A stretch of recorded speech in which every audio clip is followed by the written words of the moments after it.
নমস্কার। আজকের সময় দাঁড়িয়ে সবচেয়ে প্রাসঙ্গিক একটা কথা, পেছনে লাগা। কে আপনার পেছনে লাগছে? আপনার পেছনে আপনার ক্ষতি করার চেষ্টা করছে। আপনার আপনজন, আপনার নিকটজন সেজে আপনারই ক্ষতি করার চেষ্টা করছে। আপনার চারপাশে এমন মানুষ আছে, কোন লক্ষণগুলো দেখে বুঝবেন যে কেউ আপনার পেছনে লেগে রয়েছে? খুব সাবধান বন্ধু, খুব সাবধান।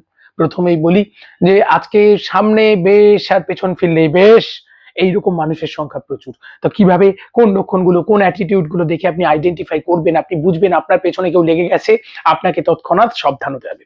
আপনার জীবনে এগিয়ে যাওয়াটা কেউ দেখতে পারবে না। আপনার জীবনে আপনি যত এগোবেন, আপনার পেছনে তত বেশি লোক লাগবে। আপনি সোজা পথে যাবেন, আপনার পেছনে লোক লাগবে। আপনি ন্যায়ের পথে যাবেন, আপনার পেছনে লোক লাগবে। আজকের যুগটাই এমন। কতগুলো লক্ষণ সহজভাবে প্রত্যক্ষ করুন। দেখুন আপনার কোন আত্মীয়-পরিজন, আপনার বন্ধু-বান্ধব, আপনার কাছের মানুষ আপনাকে অনুকরণ করছে। আপনি একটা জামা কিনলেন, সে সঙ্গে সেই জামাটা কিনছে। আপনি একটা গাড়ি কিনলেন, সেও কেনার চেষ্টা করছে।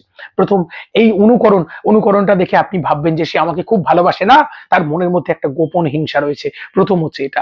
দ্বিতীয় হচ্ছে দেখুন আপনার নামে আ গুজব রটিয়ে দেওয়া, মিথ্যে কথা রটিয়ে দেওয়া। অন্যের কাছে গিয়ে বলছে, "ও না এই কথাটা বলেছে" বলে আপনার সঙ্গে ঝগড়া বাঁধিয়ে দেওয়ার চেষ্টা করা। এগুলো করছে কিনা, কারা করছে, এগুলো ভালো করে নজর রাখুন। তাহলে বুঝবেন আপনার পেছনে লোক লেগে রয়েছে।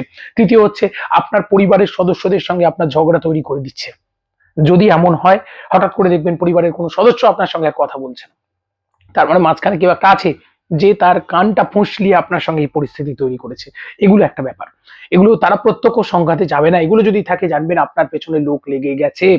অযথা বদনাম দুর্নাম করার চেষ্টা করছে, আপনাকে অপদস্থ করার চেষ্টা করছে।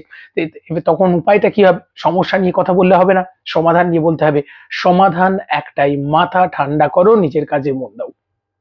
দ্বন্দ্ব তর্ক গন্ডগোল করতে গেলে কিন্তু উল্টো হবে। কারণ এরা শক্তিমান। শক্তি হারিয়ে লাভ নেই। তখন কিন্তু সাবধান, সাবধান এবং সাবধানে চললে ধীরে চলুন। একটু মনে হয় গতিটা স্থির করে এগোলে আস্তে শত্রু আপনিই ফাঁদে পড়বে। আর চলনটা ওই যে বলছি ঝগড়া তর্ক তার সঙ্গে সংঘাত নয়। নিজের চলাটা সংযত করে চললেই সমস্যার সমাধান হবে। আর ভালো পথে চললে, নিজে ঠিক পথে চললে হিংসা ঈর্ষা থাকবে। তা বলে কি আমি থেমে যাবো? যাবো না। পরবর্তী পর্বে দেখা হচ্ছে, সঙ্গে থাকুন।